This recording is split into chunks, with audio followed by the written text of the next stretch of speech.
बारंबार पवन सुत विनती बारंबार पवन सुत विनती बार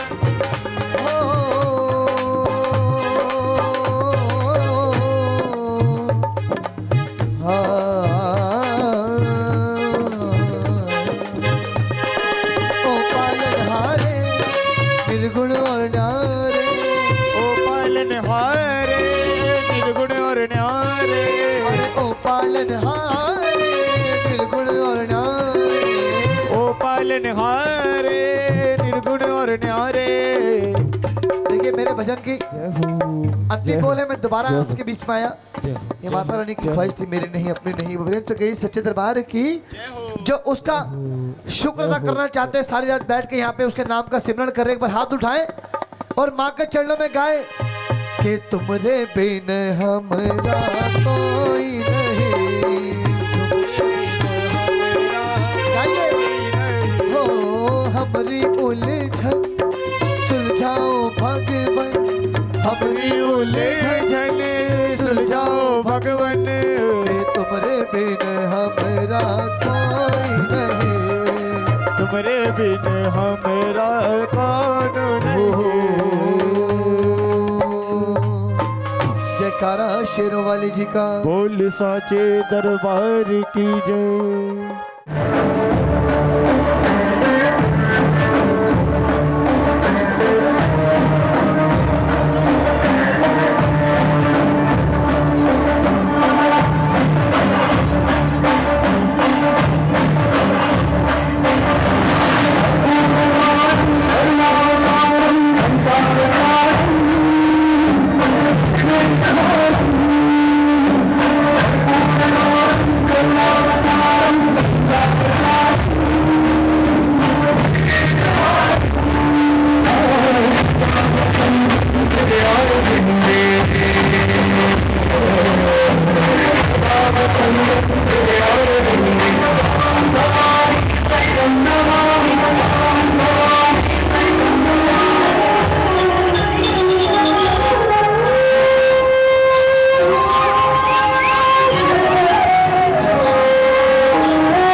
बोले शंकर भगवान की और गौरा मैया की और मुझे भगवान की।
क्यों कही जाती है ये तारा रानी की कथा, क्या महत्व है इसका?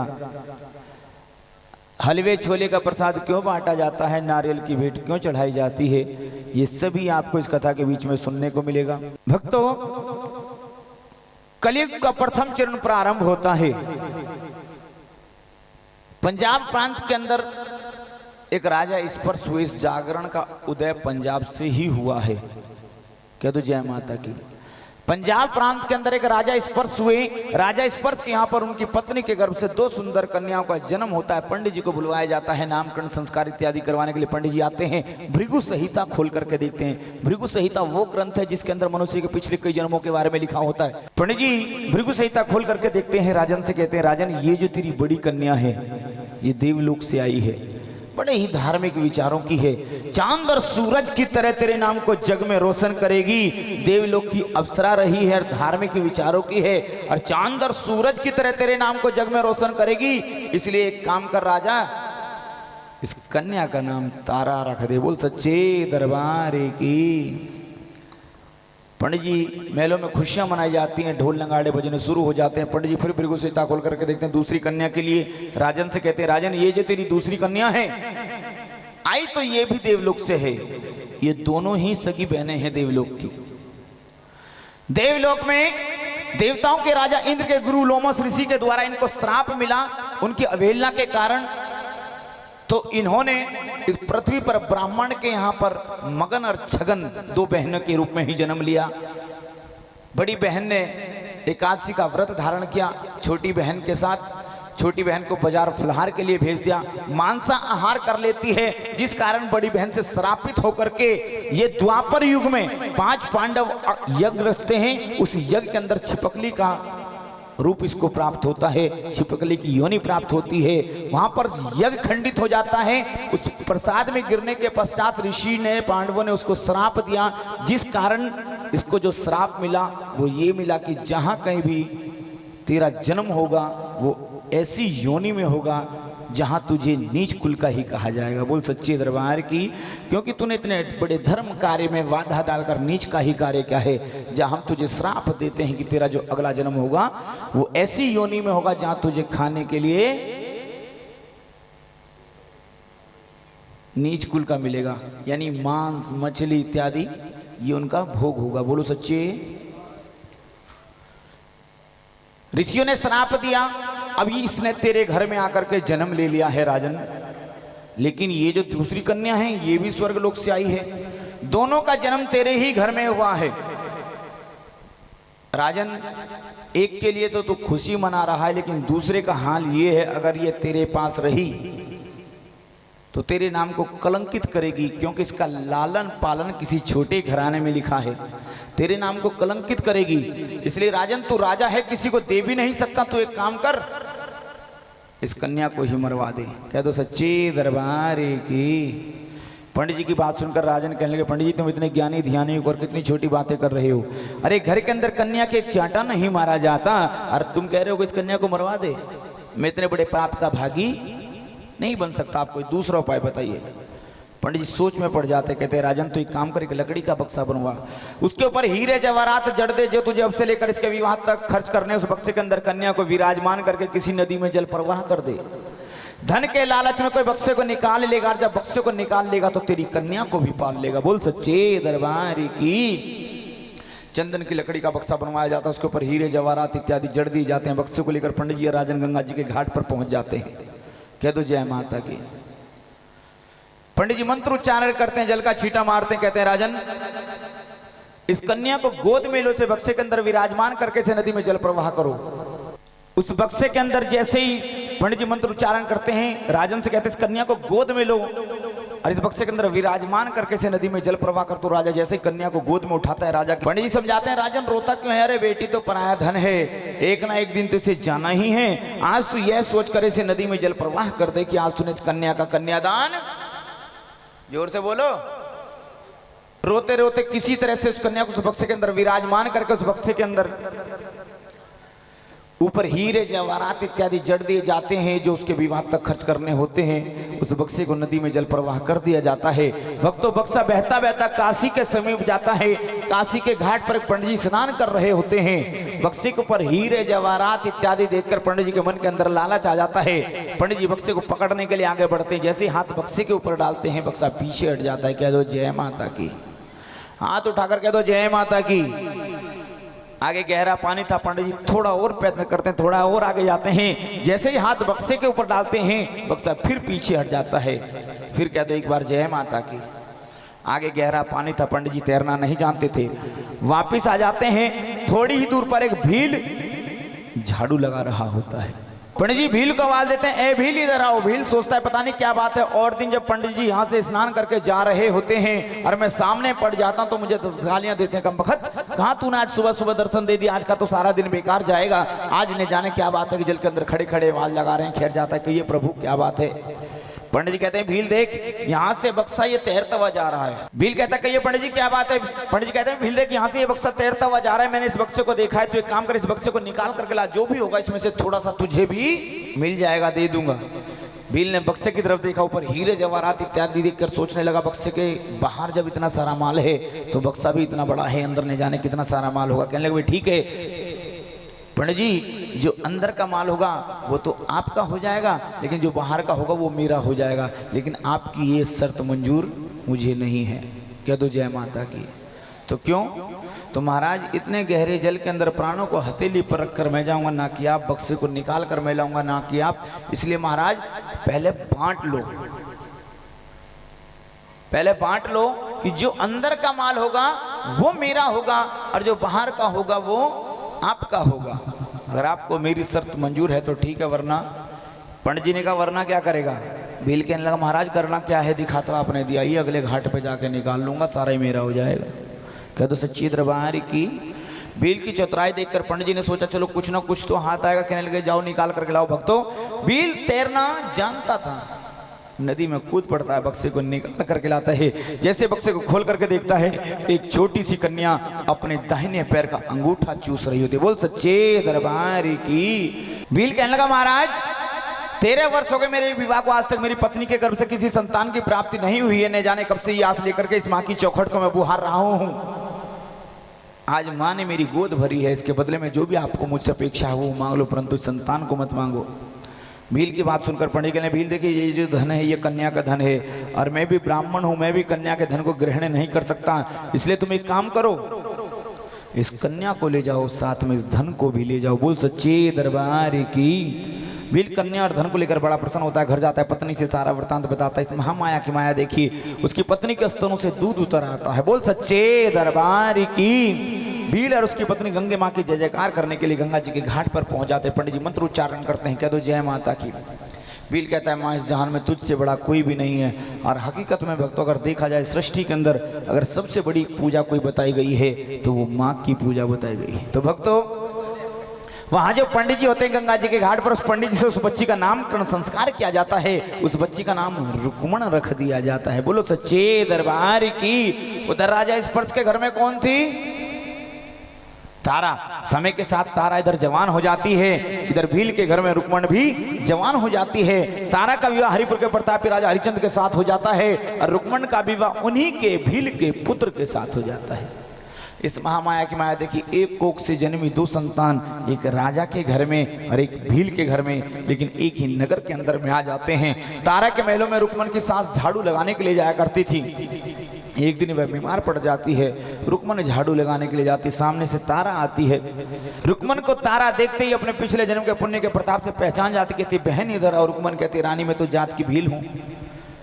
तारा कहती है रुक्मण तू जात से भील नहीं है, बल्कि तू तो कर्म से भील है।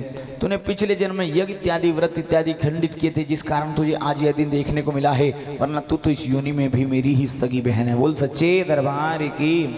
उस दिन तो वो चली जाती है। एक दिन और जब तारा के घर में जाती है भक्तों, तारा के घर में माँ भगवती का जागरण हो रहा होता है, माँ का ध्यान करती है।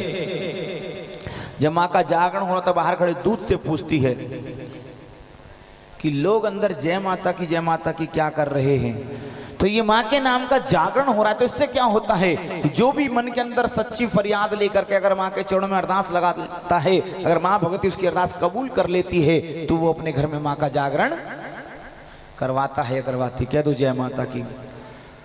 रुक्मण ने पूछा आज तारा के घर में ऐसी कौन सी खुशी हुई है कि उसके घर में माँ का जागरण हो रहा है। दूत कहता रुक्मण तारा के कोई संतान नहीं हुआ करती थी, पुत्र प्राप्ति के लिए उसने माँ के चरणों में फरियाद रखी थी। आज यही कारण है उसके घर में सुंदर पुत्र का जन्म हुआ है, तो माँ का जागरण हो रहा है। बोल सच्चे दरबार की। अपने खूट से सिंदूर पे निकालते दूध को देती है, मन में फरियाद करती है माँ जिस दिन मेरे घर में सुंदर पुत्र का जन्म होगा उसी दिन मैं अपने घर में माँ का जागरण कराऊंगी। कह दो सच्चे दरबार की। माँ भगवती ने उसकी अरदास कबूल कर ली। 10वें महीने में उसके गर्भ से उसके घर के अंदर सुंदर पुत्र का जन्म होता है। भक्तों, रुक्मन के घर में सुंदर पुत्र का जन्म हुआ, लेकिन रुक्मन माँ का जागरण करवाना भूल जाती है। जब उसका बच्चा 5 वर्ष का होता है, उसके पुत्र को चेचक निकल आता है, जिसे माता इत्यादि कहते हैं। बहुत परेशान होते हैं, वेदों के पास जाते, कोई फर्क नहीं पड़ता। एक मन उदास आंख में आंसू लिए तारा के महलों में जाती है। सामने से तारा आते उसे रोता देख पूछती, क्या बात है, आज तेरी आंखों में आंसू क्यों आ रहे हैं? रुक्मन कहते, मेरे पुत्र को चेचक निकल आया है, सुबह शाम रोता ही रहता है, उसके दुख से मैं बहुत दुखी हूँ। अब तारा कहती है, रुक्मन देख, तेरे से माँ भगवती के पूजन में कोई भूल तो नहीं हो गई? अब उसको वो बात याद आ जाती है कि उसने माँ का जागरण बोल रखा था, लेकिन करवाना भूल गई हूँ। लेकिन जिस दिन मेरे पुत्र का चेचक